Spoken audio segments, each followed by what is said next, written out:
കേരളത്തിൽ തന്നെ ഏറ്റവും പ്രധാനപ്പെട്ട ബലിതർപ്പണ കേന്ദ്രമാണ് ആലുവ മണപ്പുറം. ഇവിടെ പുലർച്ചെ 2 മണി മുതൽ ബലിതർപ്പണ ചടങ്ങുകൾ നടന്നുകൊണ്ടിരിക്കുകയാണ്. ഉച്ച കഴിഞ്ഞ് 3 മണി വരെയാണ് നിലവിൽ ഈ ബലിതർപ്പണ ചടങ്ങുകൾ ക്രമീകരിച്ചിരിക്കുന്നത്. ഏകദേശം 40-ലധികം ബലിത്തറകളാണ് ഇത്തവണ സജ്ജീകരിച്ചിരിക്കുന്നത്. ആലുവയിൽ കർക്കിടക വാവിന് മാത്രമല്ല ശിവരാത്രിക്കും മറ്റെല്ലാ ദിവസങ്ങളിലും ബലിതർപ്പണം നടത്താനുള്ള സൗകര്യങ്ങളുണ്ട്. ഇവിടെ ശിവരാത്രിക്കും ഈ കർക്കിടക വാവിനുമാണ് ഏറ്റവും അധികം ആളുകൾ ഇവിടേക്ക് ഒഴുകിയെത്തുന്നത്. ഇത്തവണയും അതിന് കുറവൊന്നുമില്ല. പുലർച്ചെ മുതൽ തന്നെ വലിയ രീതിയിലുള്ള ജനത്തിരക്ക് ഇവിടെ അനുഭവപ്പെടുന്നുണ്ട്. ഈ ജനത്തിരക്ക് പ്രതീക്ഷിച്ചുകൊണ്ട് തന്നെ വലിയ രീതിയിലുള്ള സുരക്ഷാ ക്രമീകരണങ്ങളും ആലുവ ക്ഷേത്രത്തിലും അനുബന്ധ മേഖലകളിൽ ടൗണിലടക്കം ഉണ്ട്. ഏകദേശം 450-ലധികം അധിക പോലീസിനെയാണ് ഇവിടെ വിന്യസിച്ചിരിക്കുന്നത്.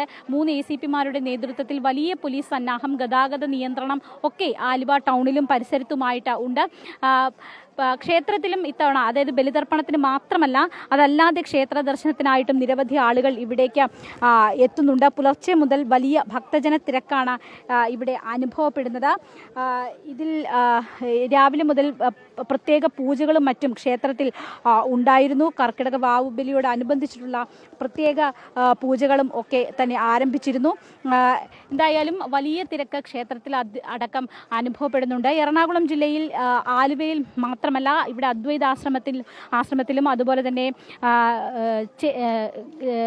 പെരുമ്പാവൂരും അതുപോലെ പിറവത്തും ഒക്കെ പിറവം പാഴൂരിലും ഒക്കെ വലിയ രീതിയിലുള്ള ബലിതർപ്പണ ചടങ്ങുകൾ പുരോഗമിച്ചുകൊണ്ടിരിക്കുകയാണ്. മറ്റ് ക്ഷേത്രങ്ങളിലും ചെറിയ സ്നാനഘട്ടങ്ങളിലും എല്ലായിടത്തും സമാനമായ രീതിയിൽ ബലിതർപ്പണ ചടങ്ങുകൾ പുരോഗമിക്കുകയാണ്. വൈകിട്ട് 3 മണി വരെയാണ് ഈ ബലിതർപ്പണ ചടങ്ങുകൾക്കായിട്ട് ക്രമീകരിച്ചിരിക്കുന്നത്. ഈ ആലുവയിൽ ഈ മഴയൊന്നും മാറി നിൽക്കുന്ന ഒരു സാഹചര്യമുണ്ട്. അതുകൊണ്ട് തന്നെ അത് വലിയ സൗകര്യമാണ്. ഈ ചെളിയാണ് ഇവിടുത്തെ വലിയൊരു പ്രശ്നം.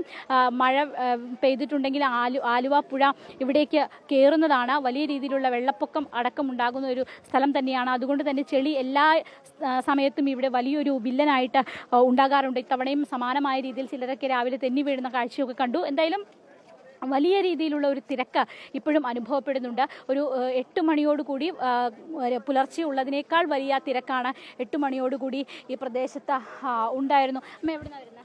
ഞാൻ ക്ഷേത്രത്തിൽ നിന്ന്. അല്ല, എവിടെ? മുളകുകാട്. ബലിതർപ്പണത്തിന് ആണ്. ചെയ്തു. എല്ലാം ഭംഗിയായിട്ട് ചെയ്യാൻ പറ്റി. പ്രതീക്ഷിച്ചതല്ല ഈ മഴയും വെള്ളപ്പൊക്കമൊക്കെ ഇത്, പക്ഷേ എല്ലാം ഭംഗിയായി. ഭഗവാന്റെ കടാക്ഷം കൊണ്ട് എല്ലാം ഭംഗിയായി കിട്ടി. എല്ലാ തവണ ഇവിടെ എല്ലാ വർഷവും വരാറുണ്ട്. അതെ, ചെയ്തു. എല്ലാം നന്നായി ചെയ്യാൻ പറ്റി. മഴയൊന്നും അങ്ങനെ നിരവധി ആളുകൾ എറണാകുളം ജില്ലയിൽ മാത്രമല്ല പുറത്തുനിന്നുള്ള ആളുകൾ അടക്കം വരുന്ന പ്രധാനപ്പെട്ട ഒരു കേന്ദ്രം തന്നെയാണ് ആലുവ മണപ്പുറം. ഇവിടെ 40-ലധികം ബലിത്തറകളാണ് ഇത്തവണ സജ്ജീകരിച്ചിട്ടുള്ളത്. എന്തായാലും സുഗമമായി തന്നെ ഈ ബലിതർപ്പണ ചടങ്ങുകൾ പുരോഗമിച്ചുകൊണ്ടിരിക്കുകയാണ്.